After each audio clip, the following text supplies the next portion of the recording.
이해하기 쉽도록 봄철이면 봄옷 입으면 됩니다. 여름이면 여름옷 입으면 됩니다. 가을, 겨울 거기에 맞는 옷을 입으면 돼요. 여시, 해. 시중을 중용으로 볼 수 있는 중용은 두 가지가 있습니다. 중을 두 가지로 볼 수 있거든요. 중을 채로 근원으로 볼 수도 있고 작용으로 볼 수 있습니다. 채용이 나오면 이렇게 접근하면 좋습니다. 근본, 현상, 원리, 작용 이러면 돼요. 근본 현상은 뭡니까? 존재, 사실 문제고. 원리, 작용은 실천의 문제예요. 이 채용을 두 가지로 보면 딱 좋아요. 그러면 심플하게 다 해결돼요. 그래서 중을 채용으로 보면 이 중은 뭐냐? 정이에요. 용은 뭐냐? 시입니다. 합치면 중정, 합치면 시중이에요. 주역 동양사상 무조건 딱 말하면 중도입니다. 중도를 이렇게 하면 끝나요. 근원으로 하면 알맞고 불변이다. 이게 정이에요. 시공을 초월해서 맞는다. 그래서 이건 중정지도예요. 근데 그것이 상황 속에서 맞게 떨어져야 돼요. 이게 시중지도입니다. 이게 중도의 이중성이에요. 그래서 중도를 잘 몰라. 시중지도를 잘 몰라요. 중용은 어떻게 되느냐? 이렇게 됩니다. 중이 있고 그 다음에 용이 있죠. 그러면 이것을 채용, 이걸 용채로 해야 돼요. 그래서 용은 일상이라는 말도 있고 불변이다, 평상이다, 떳떳하다 이런 말도 있거든요. 그래서 이걸 채로 내면 일상, 불변, 떳떳한 것에 맡겨야 한다. 중이 이때는 시중으로 쓰여요. 자, 이번에는 이 중을 채로 놓습니다. 이 중도를 이때는 쓸 용자예요. 장자에게 나와요. 저 용자를 쓰고 나중에 쓸 용자를 써요. 진리를 체득한 사람은 이 평상시 불변의 원리를 체득해가지고 그걸 현상 속에서 작용, 구현해 나간다. 이게 중용을 채용으로 딱 보면 끝이고 그것을 주역으로 하면 채로 말하면 중정지도요. 용으로 하면 시중지도요. 도의 이중성. 예를 듭니다. 저울이 있습니다. 요즘에 이게 뭔지 모르니까 여기에 이렇게 그 표시가 된 거 있잖아요. 눈금. 예, 예. 그게 딱 보면 0입니다. 중정지도입니다. 올라가면 무게에 따라서 딱딱 됩니다. 시중입니다. 이게 중정했을 때 시중이고 시중 된다는 건 곧 중정이라는 거예요. 동시이기 때문에. 이게 채용의 극치, 채용 동시예요. 요 관계론도 해주면 하면 아주 좋은데 채용 동시입니다. 이시가 아니에요.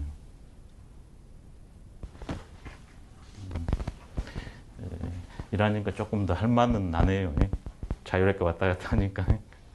근데 여하튼 지금 애초에 계획은 16개로 끊기 때문에 여기 한번 충실해 보도록 하겠습니다. 그래서 잠깐만. 예. 판서를 한번 지우고 시작을.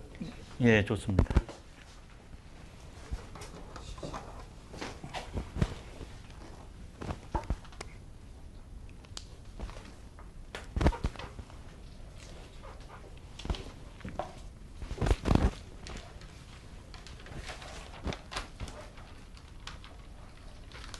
질문이 좋아요, 질문이. 선생님 판서 하실 때 예. 지금은 등을 보이고 이렇게 쓰시면 예. 어디까지? 죽거든요. 예, 어떻게 하면? 스스로 알겠습니다. 이렇게 알겠습니다.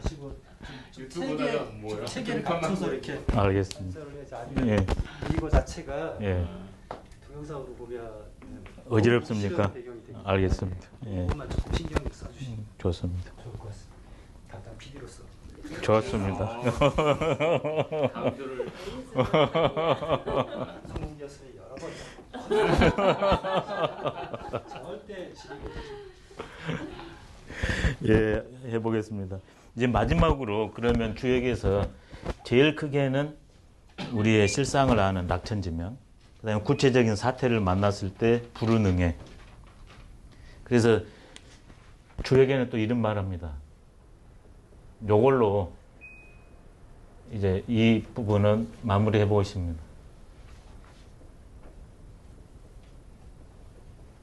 주역이 왜 시대를 초월해서 각광을 받는가? 바로 이 두 가지 문제를 가지고서 우리가 구체적으로 생로병사, 흥망성쇠, 희노애락을 만나서 판단하고 실천해 나가야 되는데 그때마다 주역이 각각 그들이 이게 갈집니다. 갈 고술, 실천 방법을 다 가르쳐줘요. 각지기소지라.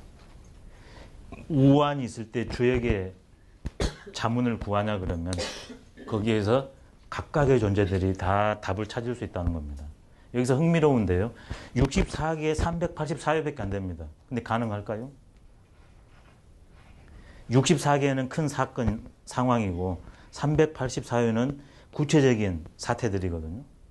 5만 가지 일이 있는데 다 가능할까요? 근데 이 계사전의 저자는 각지기소지라고 가능하다고 보거든요. 원리 때문에. 현상으로는 불가해요. 근데 이 원리를 알면 가능한 겁니다. 또 왜 그러냐? 주역은 상징체계이기 때문에 더 가능해요. 1대1 관계에다 불과합니다. 상징체계이기 때문에 5만 가지 해결할 수 있습니다.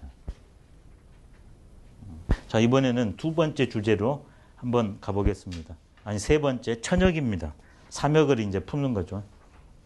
이것은 한마디로 아까 말씀드린 것처럼 시력 3고로 이렇게 기억하면 좋을 것 같습니다. 천역. 시대역이라 이렇게 했을 때는 시력 3고라. 시대는 세 시절을 지났다. 시력 3고.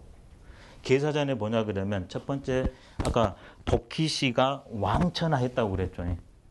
그러면 복희씨는 BC 3000년경입니다. 한번 갔다 오겠습니다. 지금 우리가 여기에 있습니다. 이 시공간에. 근데 이 전에는 어땠을까요? 이 전은 어땠을까요? 그러면 지구는 언제 생겼겠습니까? 그러면 태양계는요? 예, 지금 과학에서는 약 50억 년 전이라고 그럽니다. 그러면 은하계가 있고 우주가 있는데 지금 과학에서는 약 150억 년 아니면 138억 년 전이라고 그럽니다. 주역에 봤을 때는 이건 맞지 않아요. 그리고 1000년 지난다. 이건 다 신화예요. 그걸 알아야 됩니다. 근데 지금 우리가 인류가 이 수준에서 이렇게 접근하고 해결하고 그걸 통해서 문제를 해결해 나가는 거죠. 신화가 과학이에요. 과학은 신화고. 죄송합니다. 예. 딱 끊겠습니다. 예. 좀 쉬었다 하겠습니다. 왕이 초빙합니다. 춘추 전국 시대는 한 사람이 오냐 가냐에 따라서 패권이 문화의 흐름이 달라지거든요. 근데 이 사람이 그 초빙을 받고 갑니다. 이제 거절하는 경우도 2번 나와요. 어떻게 나오냐 그러면 이렇게 합니다. 사신이 오니까 거북이가 자유롭게 꼬리를 진흙탕에 끌면서 수없이 걸어가서 한 번 먹는 거 그걸 원하겠는가? 아니면 잘 대접받고 집도 최고로 지어졌다가 죽은 다음에 국가기룡 흥망에 점을 치기 위해서 죽은 다음에 이렇게 딱 모셔준 게 좋겠는가? 가라. 이렇게 거절하는 경우도 있거든요. 또 하나는 소가 최고의 대접을 받다가 제사가 있으면 잡아가지고 점치는 거, 희생양 하는 게 좋겠냐. 이렇게 해서 그렇게 딱 치는 경우도 있지만 이때는 갑니다. 근데 도중에 자기의 절친 혜시라고 나와요. 거기에서. 혜시가 거기에서 일을 맡고 있었는데 장자가 오면 자기가 떨고 무너질 것 같으니까 사람을 보내요. 그러니까 장자가 그 말을 듣고 이렇게 비유를 합니다. 저 하늘을 나르는 새가 있는데 그게 귀한 새가 아닌 이렇게 먹거리를 탐한 새는 그게 나오거든요. 그것은 썩은 쥐를 몰고 가다가 다른 새가 오냐고 돌아보고서 꽥 소리를 지릅니다.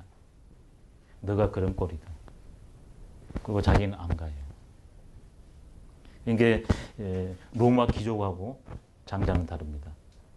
만약 한다면 에피쿠로스 학파의 대명사인 디오게네스 여기는 가능할 수 있어요. 그렇지만 귀족하고는 다릅니다. 또 디오게네스하고 다른 점은 뭔가? 상대적으로 디오게네스도 사회적 참여를 하고 거기에 대한 엄표가 있었을 텐데 우리한테 알려진 것이 덜하거든요. 근데 장자를 보냐 그러면 사회를 안 떠나요. 장자가 내외 자편으로 되어 있거든요. 그래서 지은이들이 다릅니다.